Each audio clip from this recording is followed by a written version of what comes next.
Karen Whitmore crouched behind the Hendersons' prize-winning rose bushes at 6:17 a.m., measuring tape in one hand, cell phone camera in the other, completely oblivious to the sprinkler system that suddenly erupted, soaking her cream-colored pantsuit and sending her stumbling backward into Mrs. Chen's garden gnome collection with a crash that woke half the neighborhood. "Gotcha," she whispered triumphantly through chattering teeth, holding up her phone to capture what she was certain was a flagrant violation. The Henderson mailbox stood exactly 18.5 inches from the sidewalk instead of the HOA-mandated 18 inches. Never mind that she was trespassing on 3 different properties to get this shot, or that her own perfectly coiffed hair now resembled a wet poodle. The third shock came when Jim Henderson opened his front door in his bathrobe, coffee mug in hand, and simply said, "Morning, Karen. Getting your daily exercise in my yard again." Karen scrambled to her feet, dignity in tatters but determination intact. "Your mailbox is in violation of Section 4.27 of the Willowbrook HOA Covenant," she announced, wringing water from her blazer. "Half an inch over regulation distance. It's been there for 12 years, Karen." "Rules are rules, James." She marched toward her own immaculate colonial, leaving muddy footprints across the Hendersons' driveway. "I'll be filing a formal complaint." This was Karen's life now. HOA board president for 3 consecutive terms, self-appointed guardian of suburban perfection, and the most feared woman in Willowbrook Estates. She had citations for garbage cans left out past 7 p.m., warnings for Christmas lights displayed beyond January 2nd, and a growing reputation that made neighbors cross the street when they saw her coming.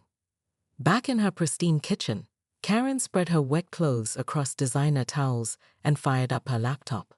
The Henderson mailbox was just the beginning. Mrs. Rodriguez's garden stones were clearly not earth tone neutrals, as specified in the landscaping guidelines. They had hints of burgundy. The Johnsons' new fence was suspiciously close to 6 feet tall, when regulations clearly stated 5'11" maximum. She spent the morning crafting violation notices with the precision of a legal scholar and the vindictiveness of a scorned ex-wife. Each letter was a masterpiece of bureaucratic intimidation, complete with references to fines, liens, and potential legal action. "These people need structure," she muttered, printing the notices on official HOA letterhead. Left to their own devices, this neighborhood would look like a trailer park. Her husband David shuffled into the kitchen, eyeing the growing stack of papers. "Maybe ease up a little, hon? It's Saturday morning." "Property values don't take weekends off, David." She sealed the last envelope with satisfaction. Someone has to maintain standards.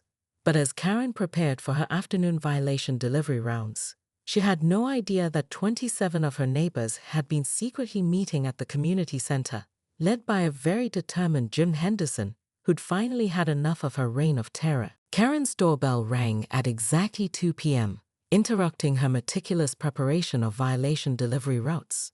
She opened the door expecting a delivery, but instead found Jim Henderson flanked by what appeared to be half the neighborhood, all wearing matching Willowbrook United t-shirts and grim expressions. "Karen," Jim said, holding up a thick manila folder, "we need to talk. If this is about the mailbox, it's about a lot more than that." Mrs. Rodriguez stepped forward, her usually kind face set in stone. "We've been documenting everything, Karen. Every trespass, every frivolous citation, every abuse of your position."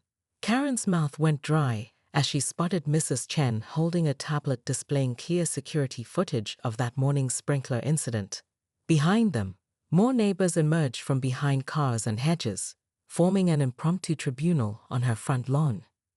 "You can't intimidate me with mob tactics," Karen managed, though her voice cracked slightly. Jim opened the folder. 43 instances of trespassing in the past 6 months. 17 violations issued for personal vendettas rather than legitimate infractions.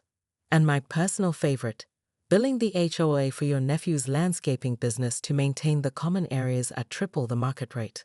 The color drained from Karen's face. She'd been so focused on everyone else's violations that she'd forgotten others might be watching her just as closely.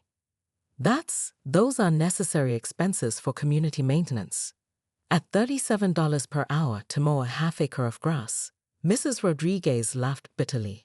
When the previous company charged 12.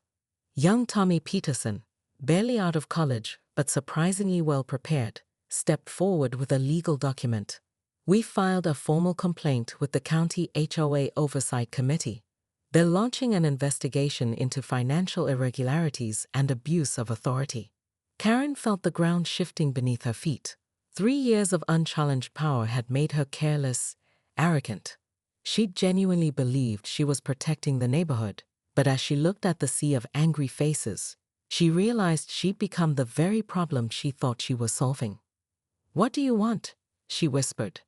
Jim's expression softened slightly, but his voice remained firm. "Public apology. At tomorrow's community meeting, full disclosure of HOA finances, and your resignation from the board. And if I refuse, then we take this to the authorities." Financial irregularities in HOA management can be criminal, Karen, especially when they involve kickbacks from family members. The crowd began to disperse, leaving Karen alone on her doorstep with the crushing weight of her choices. She'd spent so long focused on others' flaws that she'd become blind to her own.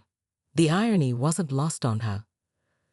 The woman who'd built her identity on enforcing rules had broken the most important ones. As evening fell, Karen sat in her perfect living room, staring at a resignation letter she couldn't bring herself to finish. Tomorrow's community meeting loomed like a courthouse sentencing, but somewhere in the depths of her humiliation, a small voice wondered if this might finally be the chance to discover who Karen Whitmore really was beneath the HOA president facade. The question remained, would she find the courage to apologize, or would her pride destroy everything she'd worked to build?